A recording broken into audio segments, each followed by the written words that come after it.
a ship is heading east at 15 miles per hour.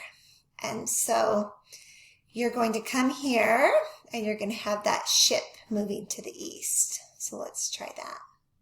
So here's our ship and it's headed east. And so the vector, the direction is east, and we're going to put down the magnitude, which is 15 miles per hour. And I'm getting used to this pen still. All right. And then it said a tide it starts north and it moves 10 degrees east. So when we're doing the tide, we're going to start from the north and we're going to go 10 degrees. And then the tide, here's the direction, and the magnitude of the tide is 5 miles per hour. So now what we want to do is we want to figure out where the ship really is. What's the course of the ship after the tide moves the ship off course? And how fast is the ship going when we include the tide? So what we're going to do is we're going to draw a parallelogram. And so here's our parallelogram. And the resultant force is going to be this diagonal in the parallelogram. So here's the resultant force.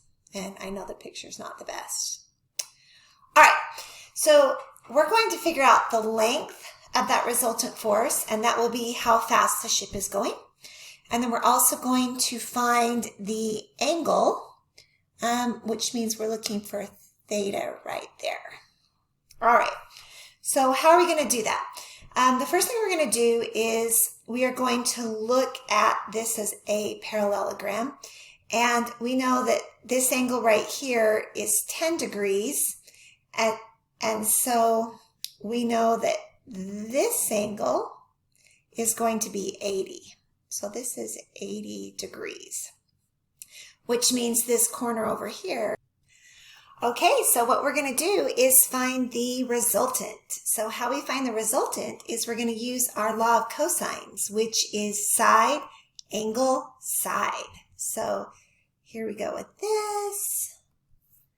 We've got R, which is the resultant, is going to be equal to the square root of, and then notice one of the sides is 5, so we've got 5 squared plus 15 squared, subtract 2 times 5 times 15 cosine of 100. All right, you throw that into your calculator and you're going to end up getting 16.615. So that is the resultant, 16.615. So the tide is making the ship go faster than its 15 miles per hour. All right, the next thing we need to do is figure out where the ship actually is. So to figure out where the ship is, we're looking for theta. In order to find theta, so here's theta right here. In order to find that angle, we're going to use the law of sines. And do you notice that we have the opposite side, which is 5? So we can do the sine of theta over its opposite side, which is 5, is equal to the sine of 100 over that resultant side that I just found.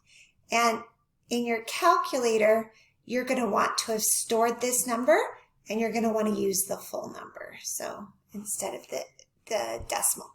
All right, so you're going to go ahead, you're going to use the law of sines, you'll cross multiply, which gives you 16.615 sine of theta is equal to 5 sine of 100. Divide by 16.61 and then take the inverse sign. So theta is going to equal the inverse sine. Ooh, that's a little -1. Inverse sine of 5 sine 100 over 16.615. You're going to make sure your calculator is in degrees, right? So make sure you're in degrees, and then you're going to throw that into your calculator, and theta is going to equal 17.234 degrees. And so the ship, instead of going directly east, is actually headed 17.234 degrees towards the north. So east traveling north. So you can take this angle and clarify, say east traveling north.